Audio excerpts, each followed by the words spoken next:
Hello दोस्तों, कैसे हैं आप सब लोग। IAS Hindi notes YouTube channel पे आपका स्वागत है।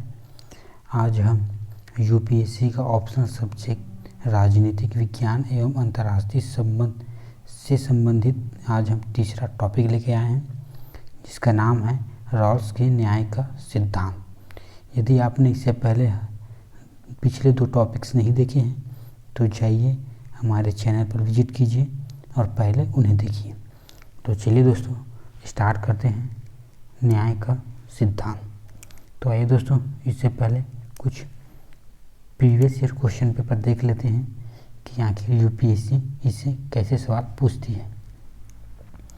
तो आइए दोस्तों देखते हैं। जैसे कि एक सवाल पूछा गया था दोस्तों 2013 में मूलभूत स्थिति।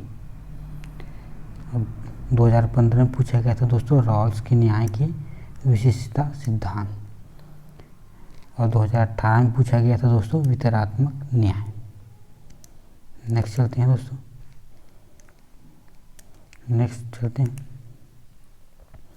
यहाँ देखते हैं दोस्तों रॉल्स के उदारवाद में न्याय की विचार और न्याय का पात्रता सिद्धांत। तो इस प्रकार दोस्तों यूपीएससी प्रश्न पूछती है। तो इसी से संबंधित आज हम न्याय की अवधारणा को समझने का प्रयास करेंगे। तो चलिए दोस्तों स्टार्ट करते हैं न्याय का सिद्धांत। तो आइए दोस्तों पहले जान लेते हैं कि आखिर न्याय का सिद्धांत है क्या। तो न्याय एक ऐसी लचीली धारणा है जो भलाई अथवा कल्याण की किसी भी धारणा के साथ फिट बैठाई जा सकती है। चिंतन प्लेटो ने न्याय को सद्गुण के संदर्भ में परिभाषित किया है। उसके अनुसार न्याय किसी व्यक्ति का उसका हक दिलाना नहीं बल्कि समाज के विभिन्न वर्गों और न्यायपूर्ण समानुपात है। इसके विपरीत समतावादी दृष्टिकोण के अनुसार न्याय वहाँ स्थापित होता है जहाँ समानता को सर्वोच्च महत्व दिया जाता है। उपयोगितावादी विचारकों ने न्याय का अर्थ लिया है अधिकतम व्यक्तियों का अधिकतम सुख। कुछ अन्य लेखकों ने न्याय को कर्तव्य परायणता के साथ जोड़ा, तो कुछ इसे कानून और व्यवस्था की स्थापना के रूप में भी परिभाषित करते हैं। समाजवादी लेखक इसे आवश्यकता और मौलिक समानता पर आधारित करते हैं। अर्थात दोस्तों विभिन्न प्रकार के लेखकों या विचारकों ने न्याय के संबंध में विभिन्न विचार दिए। तो चलिए नेक्स्ट चलते हैं। तो आइए दोस्तों अब जान लेते हैं कि न्याय का मानदंड कैसे करते हैं। समकालीन राजनीति चिंतन में न्याय के वितरण का गुण माना जाता है। न्याय की व्याख्या इस बात पर निर्भर करती है कि समाज में भौतिक वस्तुओं और सेवाओं के वितरण के मापदंड क्या है। आधुनिक प्रजातांत्रिक समाजों में न्याय के मुख्यतः तीन मापदंड हैं। एक है समानता, योग्यता और तीसरा है आवश्यकता। तो दोस्तों न्याय के तीन मापदंड बताए गए हैं। एक है समानता, दूसरा है योग्यता और तीसरा है आवश्यकता। तो चलिए दोस्तों एक एक करके देखते हैं कि आखिर ये क्या है। पहला है दोस्तों समानता। न्याय के किसी भी सिद्धांत का एक महत्वपूर्ण आधार बन गई है। आज न्याय की यह मूलभूत मांग है कि समाज के सभी लोगों को हक बराबर होते हैं जब तक कि कोई ऐसी परिस्थिति ना हो जो असमानताओं को उचित ठहराए। समतावाद के रूप में आर्थिक समानता, जाति, धर्म, रंग, भाषा आदि में भेदभाव के विरुद्ध सामाजिक समानता, वयस्क मताधिकार तथा एक व्यक्ति एक वोट के रूप में राजनीतिक समानता न्याय की न्यूनतम आवश्यकता मानी जाती है। तो जो समानता है दोस्तों वो न्याय के लिए बहुत ही आवश्यक है। तो चलिए दोस्तों नेक्स्ट चलते हैं। अब जान लेते हैं जो हमारा दूसरा मापदंड है वो क्या है, योग्यता। यह मापदंड व्यक्तियों की योग्यता के आधार पर अंतर करता है। व्यक्तियों के नैतिक गुण तथा क्षमताएं परिश्रमिक है के योग्य होती है और सामाजिक कल्याण में उनके योगदान के आधार पर मेहनता उन्हें मिलना चाहिए। अर्थात दोस्तों ये योग्यता के आधार पर समाज में न्याय होना चाहिए। आइए दोस्तों अब तीसरा देखते हैं। जो तीसरा मापदंड है दोस्तों है आवश्यकता। इस मापदंड के अनुसार प्रत्येक व्यक्ति की मानव होने के नाते कुछ न्यूनतम आवश्यकता है जिनकी पूर्ति योग्यता या अयोग्यता की परवाह न करते हुए संतुष्टि होनी चाहिए। प्रत्येक व्यक्ति होने के नाते प्रतिष्ठित आदर्श स्वतंत्रता के कुछ मौलिक अधिकार हैं। जब तक पूरे नहीं हो सकते तब तक व्यक्ति को रोटी, कपड़ा, मकान जैसी मौलिक आवश्यकताएं पूरी होनी होती है। अर्थात दोस्तों, यदि जब तक व्यक्ति को जो मूलभूत आवश्यकता हैं जैसे रोटी, कपड़ा, मकान ये प्राप्त न हो जाए तब तक वो न्याय नहीं होगा। अर्थात दोस्तों, न्याय का जो सच्चा मापदंड है वो तीनों के समन्वय में निहित है। तो आइए दोस्तों अब जान लेते हैं न्याय की उपयोगितावादी सिद्धांत। उदारवाद के अंतर्गत न्याय का क्रमबद्ध सिद्धांत डेविड ह्यूम, बैथम, मिल्स आदि द्वारा स्पष्ट किया गया है, जो उपयोगितावादी सिद्धांत के नाम से जाना जाता है। जैसा कि ह्यूमन्स ने लिखा है कि न्याय की उत्पत्ति का एकमात्र आधार सार्वजनिक उपयोगिता है। यद्यपि ह्यूमन्स के विचारों में उपयोगितावाद का पूर्व था, तथापि इसकी स्पष्ट व्याख्या किसने की? तो बैथम की रचनाओं में हुई। बैथम ने घोषणा की केवल अधिकतम व्यक्तियों को अधिकतम सुख ही समाज में गलत और सही का तथा न्याय और अन्याय का मापदंड हो सकता है। तो न्याय का जो उपयोगितावादी सिद्धांत यह कहता है कि केवल अधिकतम व्यक्तियों को ही अधिकतम सुख प्राप्त होनी चाहिए।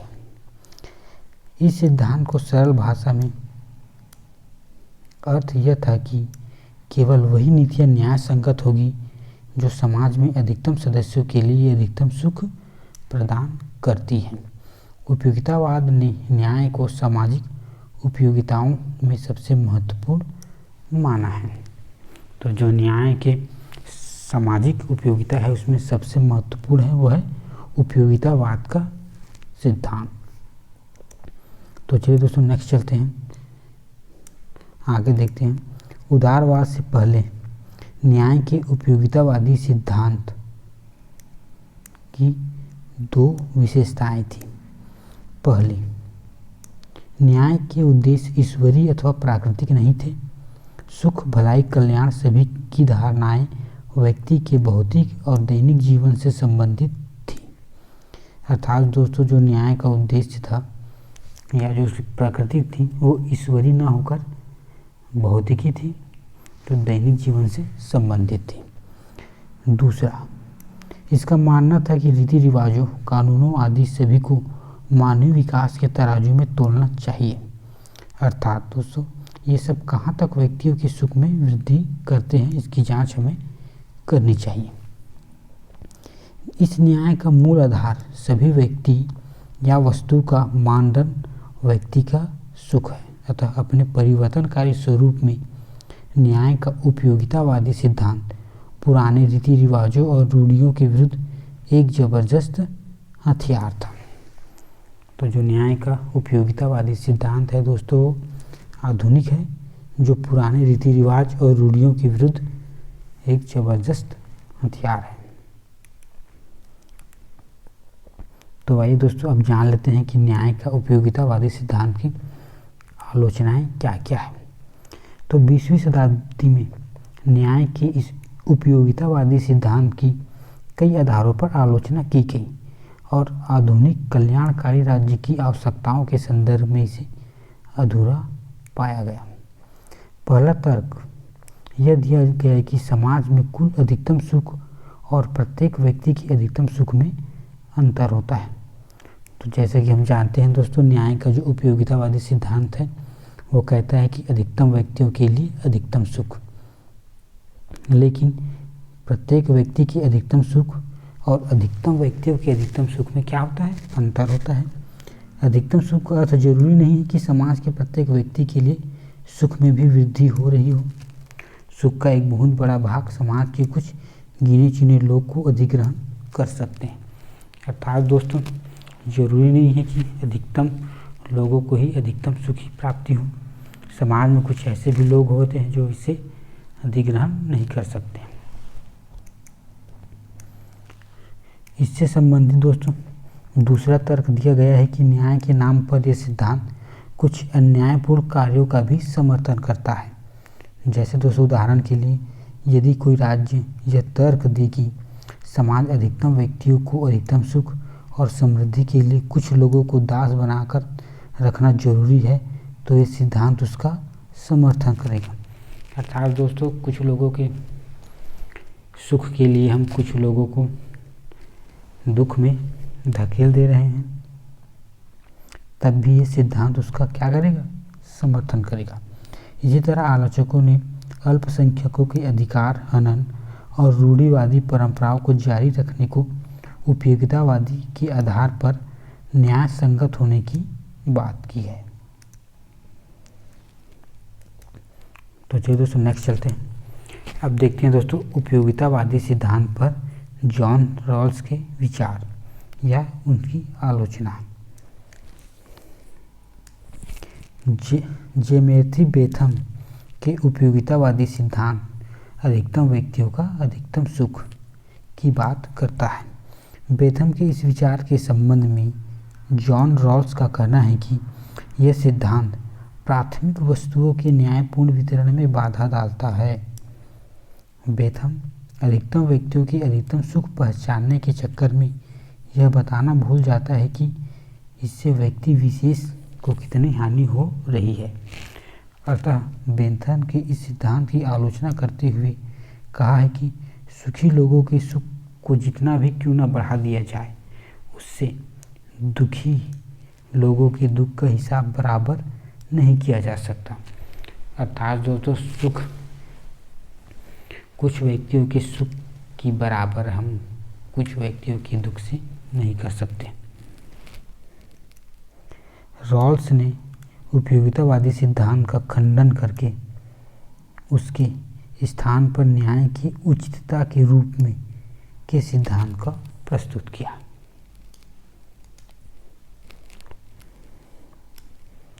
रॉल्स का मानना है कि बेथम के सिद्धांत में अल्पसंख्यक को दावे को बहुमत द्वारा कुचल दिया जाता है। बहुसंख्यक की खुशी के लिए किसी अन्य स्वतंत्रता का हनन नहीं कर सकता।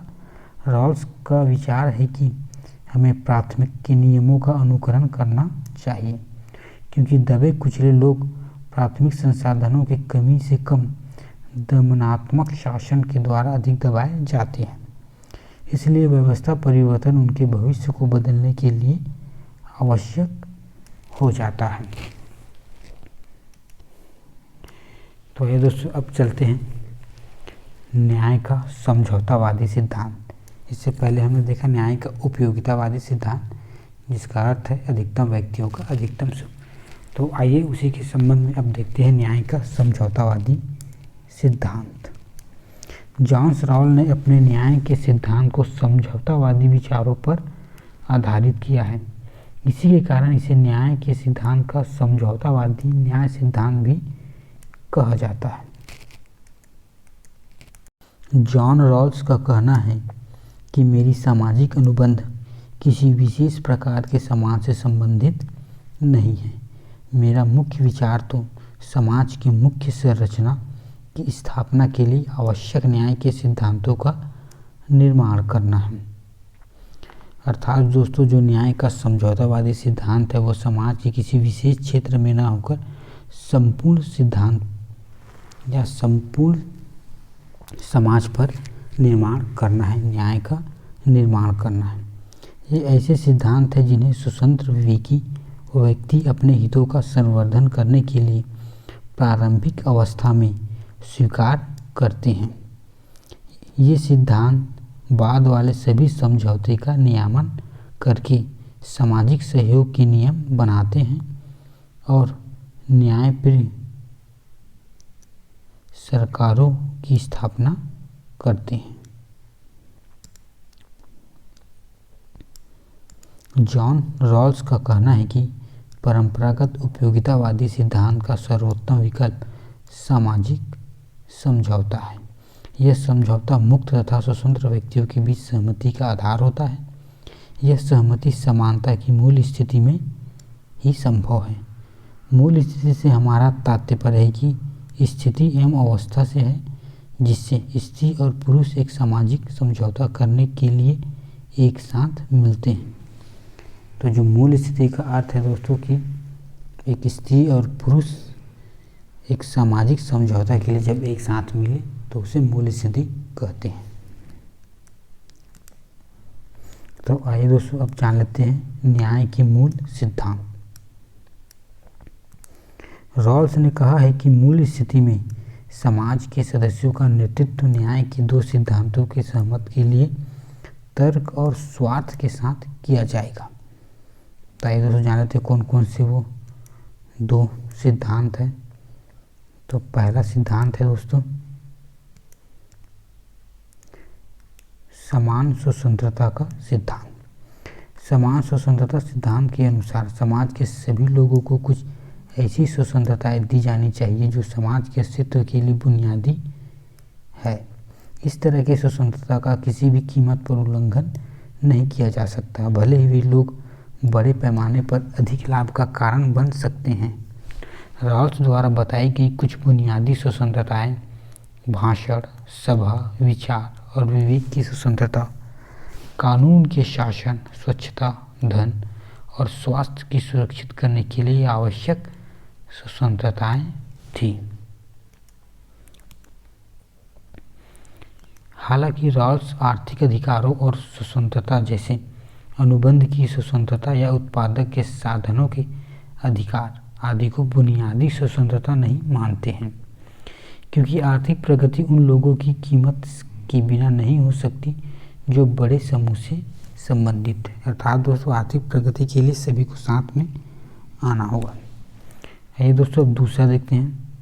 जो दूसरा है दोस्तों वो है अंतर का सिद्धांत और अवसर की उचितता समानता। रॉल्स के न्याय के दूसरे सिद्धांत में कहा गया है कि सामाजिक और आर्थिक असमानताओं को व्यवस्थित किया जाना चाहिए ताकि वे दोनों कम से कम सुविधा प्राप्त लोगों के सबसे बड़े लाभ के लिए और अवसर की निष्पक्षता समान की शर्तों के तहत सभी के लिए खुले कार्यालय और पदों से जुड़े हैं। रॉल्स के न्याय दूसरे सिद्धांत का जो खंड ए है को यह सिद्धांत भी कहा जाता है। यह प्रदान करता है कि धन और आय के असमान वितरण के मामले में असमानता ऐसी होनी चाहिए जो सबसे खराब स्थिति में है वे अभी भी किसी अन्य वितरण के मुकाबले बेहतर है। अतः एक प्रकार से रॉल्स का मत है कि आर्थिक विषमता के बिना कोई भी समाज अस्तित्व के कई नहीं रह सकता है। हालांकि इस तरह की असमानता को जितना हो सके उतना कम किया जाना चाहिए। रॉल्स के न्याय के दूसरे सिद्धांत का जो खंड बी को अवसर के सिद्धांत की निष्पक्षता की समानता भी कहा जाता है।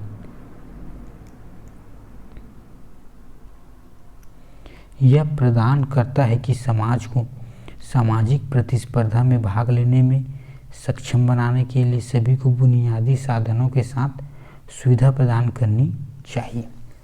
सभी को सार्वजनिक या निजी कार्यालय या पदों जो भी चाहते हैं के लिए प्रतिस्पर्धा का समान अवसर मिलना चाहिए। इसमें शिक्षा, स्वास्थ्य सेवाएं प्रदान करनी चाहिए। तो अब आइए दोस्तों अब जान लेते हैं कि मूलभूत स्थिति क्या चीज़ है। जॉन रॉल ने अपनी पुस्तक अ थ्योरी ऑफ जस्टिस के पाठकों से एक काल्पनिक परिदृश्य की कल्पना करने को कहा था जहां लोग एक समूह अपने दूसरे के सामाजिक, आर्थिक, शारीरिक या मानसिक कारकों से अभिन्न होकर अपने लिए कानून बनाने के लिए एक साथ आता है। समानता परिप्रेक्ष्य या निष्पक्षता के दृष्टिकोण से यह काल्पनिक प्रारंभिक स्थिति है जिसे रॉल्स की मूल स्थिति कहते हैं। रॉल्स के न्याय के सिद्धांत में मूल स्थिति की वही भूमिका निभाती है जो राजनीतिक दार्शनिक Thomas Hobbes, Jean, Jacques Rousseau और लॉक द्वारा प्रस्तावित सामाजिक अनुबंध के सिद्धांत में प्रकृति की स्थिति निर्भर है।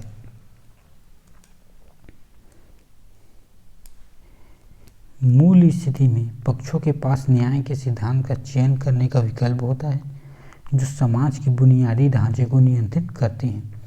यह सिद्धांत ये सुनिश्चित करने के लिए अनिवार्य है कि समाज के लोग और बोझ सभी पक्षों का निर्णय निर्माताओं के समाज के लिए सिद्धांत का चयन करना चाहिए, जैसे कि अज्ञानता के पर्दे के पीछे थे। तो आइए दोस्तों जान लेते हैं कि आखिर अज्ञानता का पर्दा है क्या। यह संकल्पना समतावादी विचारक जॉन रॉल्स ने अपनी कृति अ थ्योरी ऑफ जस्टिस में प्रस्तुत किया। इस संकल्पना का उद्देश्य उन सामाजिक नीति का अनुमोदन करना है जो दूसरों की तुलना में दीनहीन व्यक्तियों के लिए प्राथमिक वस्तुएं जैसे अधिकार, स्वतंत्रताएं, शक्ति, अवसर, आय, संपदा, आत्मसम्मान आदि की अधिकतम वृद्धि से है, न कि दूसरों को यह कितनी मात्रा में मिलनी चाहिए।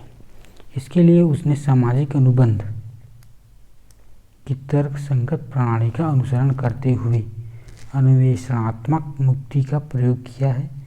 इसके लिए काल्पनिक स्थिति में परिकल्पना की है जिसे अज्ञानता के पर्दा या मूल स्थिति की संज्ञा दी गई है।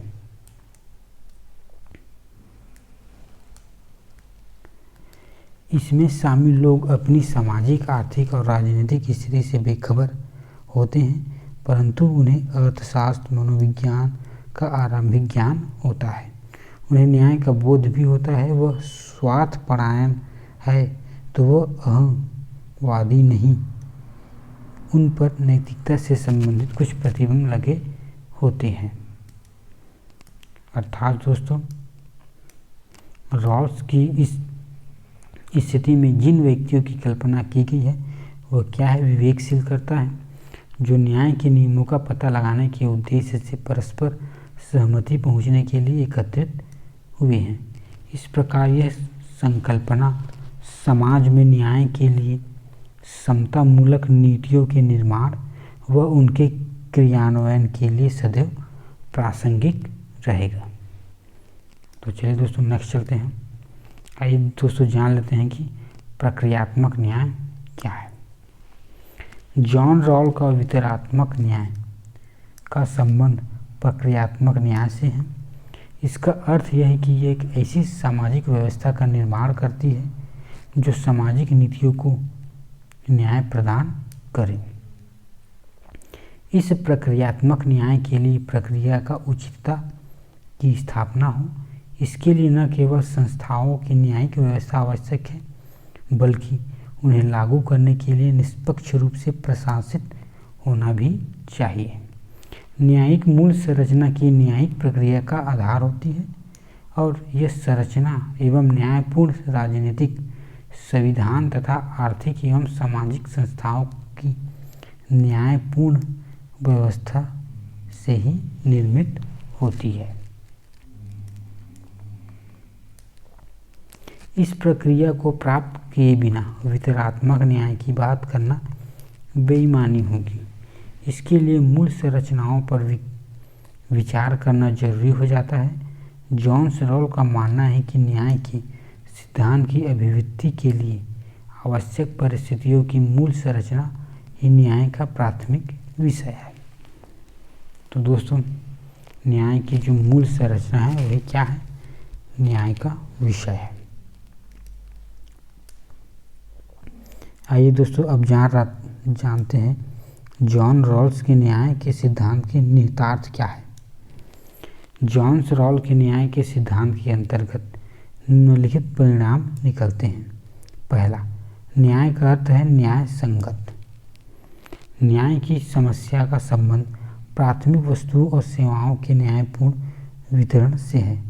तो दोस्तों, जो जॉन रॉल का न्याय है वह क्या है, वह प्राथमिक वस्तु और सेवाओं के न्यायपूर्ण का वितरण है। तीसरा दिया है दोस्तों, उपयोगितावाद सामाजिक न्याय का विरोधी है। तो बिल्कुल सही बात है दोस्तों, क्योंकि उपयोगितावादी का सिद्धांत अधिकतम व्यक्तियों के अधिकतम सुख की बात करता है, जबकि सामाजिक न्याय सभी को बराबर न्याय की बात करता है। जॉन रॉल्स का न्याय समझौतावादी है, तो हम देख ही चुके हैं दोस्तों। न्याय की स्थापना मूल स्थिति में ही संभव है क्योंकि यह अज्ञानता के पर्दे को समेटे हुए। ये बात भी बिल्कुल सही है दोस्तों। जो हमारा छठा है दोस्तों वो है न्याय के लिए उचित प्रक्रिया का होना आवश्यक है। तो न्याय की हमने प्रक्रिया की भी बात की है दोस्तों, और उस न्याय के लिए मापदंड भी होना आवश्यक है। न्याय का ध्येय कमजोर वर्ग को उन लोगों के लाभों से परिपूर्ण करना है जो उसे अब तक नहीं मिल सके हैं। अर्थात दोस्तों कमजोर लोगों का पुनरुत्थान करना ही न्याय का आधार है। चलिए दोस्तों नेक्स्ट चलते हैं। आगे देखें दोस्तों कि समान स्वतंत्रता का अवसर ही समानता न्याय सिद्धांत के मेरुदंड है। इसके बिना न्याय की कल्पना करना बेकार है। तो दोस्तों जो न्याय के 3 मापदंड बताए गए हैं उसमें जो अवसर दिए जाएंगे, जो समान स्वतंत्रता अवसर हैं, उसके क्या है, आधार है।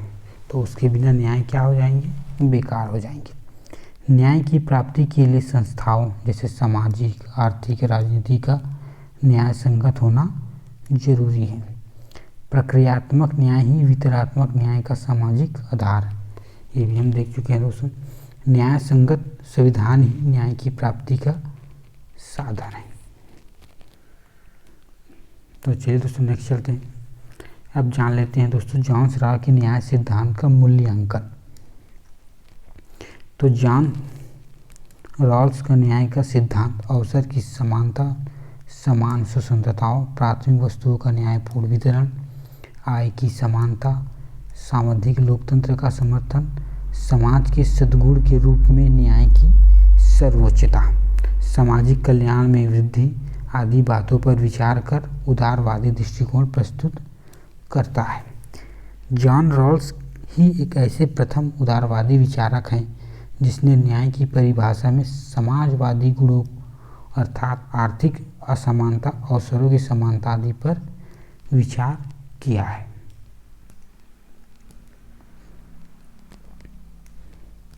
जॉन रॉल्स का ये कथन है कि जिस तरह सत्य चिंतन का प्रथम सद्गुण होता है उसी तरह न्याय सामाजिक राजनीतिक संस्थाओं का प्रथम सद्गुण होता है।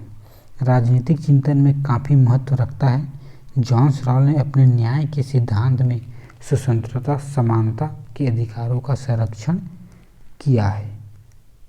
यदि दोस्तों हम भारत के संदर्भ में जॉन रॉल्स के सामाजिक न्याय की अवधारणा काफ़ी महत्व रखती है।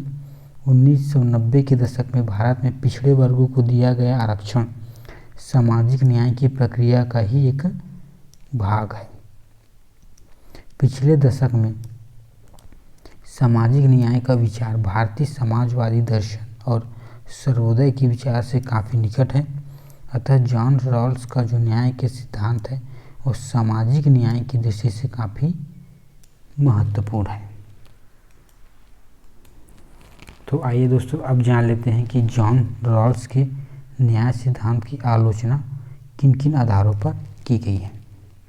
तो पहला देखते हैं दोस्तों है माइकल सैंडल द्वारा आलोचना।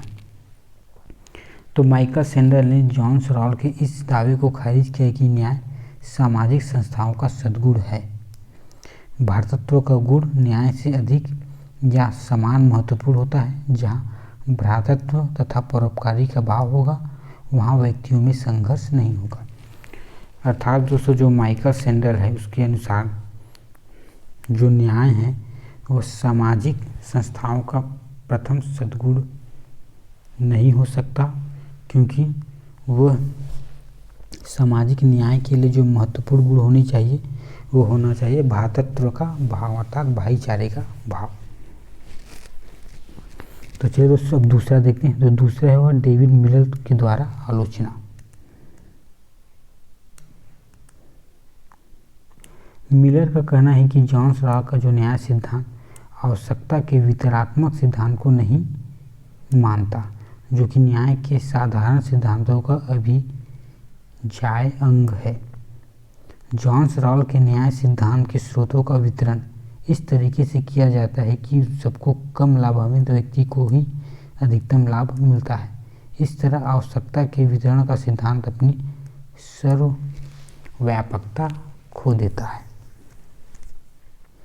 तो चलिए दोस्तों नेक्स्ट चलते हैं। अब देखते हैं दोस्तों जो मार्क्सवादी हैं उन्होंने जॉन राव के न्याय सिद्धांत की आलोचना कैसे की है। तो जो मार्क्सवादी विचारक मैकफर्सन ने कहा है कि जॉन राव पूंजीवादी अर्थव्यवस्था का पोषक है। उसने मिल्स की तरह निजी स्वामित्व वाली व्यवस्था का समर्थन किया है, क्योंकि उसकी दृष्टि से निजी स्वामित्व वाली व्यवस्था ही व्यक्तिगत स्वतंत्रताओं को अधिक संरक्षक है, जबकि सच्चाई तो यह है इसके विपरीत है। यह पूंजीवादी बाजार समाज में स्वतंत्रता तथा व्यक्तिगत अधिकारों का सार्थक समानता के साथ मेल करना असाध्यपूर्ण है। पूंजीवाद में किसी भी अवस्था में व्यक्ति की अधिकार और स्वतंत्रता का समान बना रहना संभव नहीं।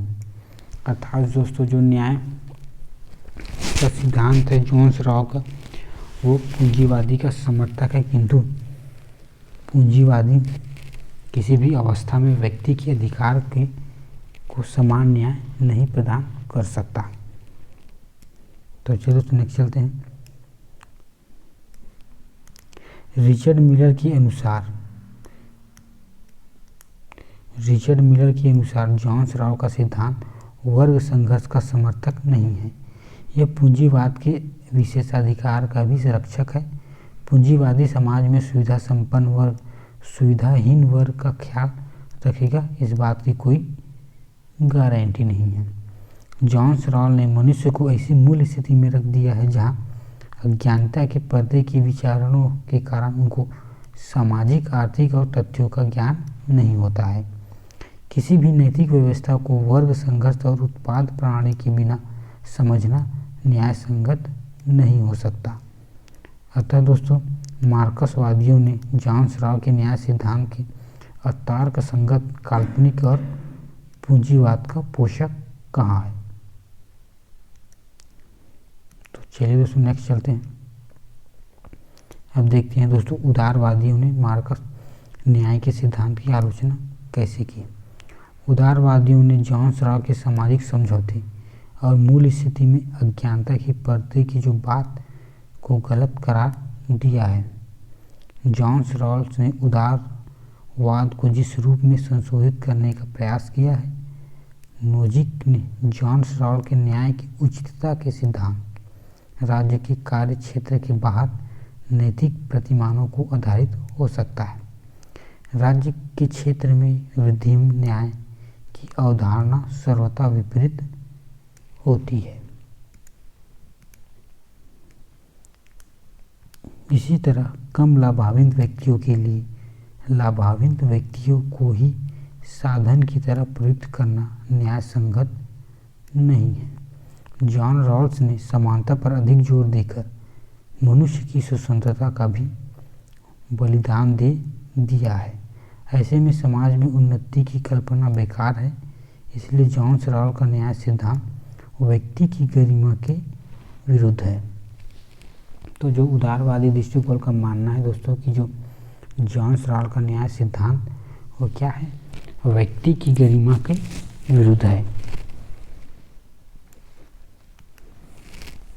अब आइए दोस्तों देखते हैं जो समुदायवादियों द्वारा न्याय की आलोचना किस प्रकार की है।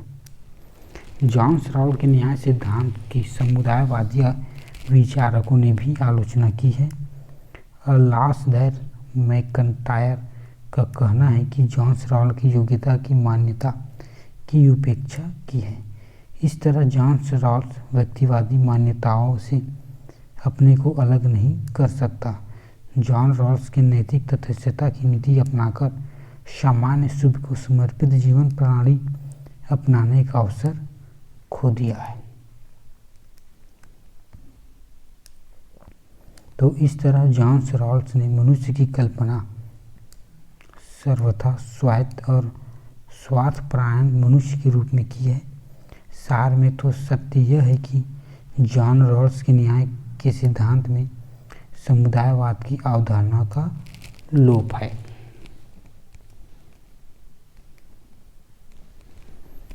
इस प्रकार मार्क्सवादी, समुदायवादी, उदारवादियों द्वारा जॉन रॉल्स के न्याय सिद्धांत की काफ़ी आलोचना की गई, लेकिन इसका अर्थ ये नहीं है कि जॉन सराल का न्याय सिद्धांत महत्वहीन है। सत्य तो यह है कि जॉन सराल का न्याय सिद्धांत अपने पूर्ववर्ती न्याय सिद्धांतों में से अधिक महत्व का है। जॉन सराल ने सामाजिक न्याय की अवधारणा का प्रतिपादन करके आधुनिक सरकारों के कल्याणकारी स्वरूप की तरह अपना संकेत दिया है। तो दोस्तों, आज के लिए बस इतना ही। आई होप ये वीडियो आपके लिए बहुत ही मददगार साबित होगी। यदि वीडियो पसंद आए तो इसे लाइक करें और हमारे चैनल को सब्सक्राइब करें। धन्यवाद।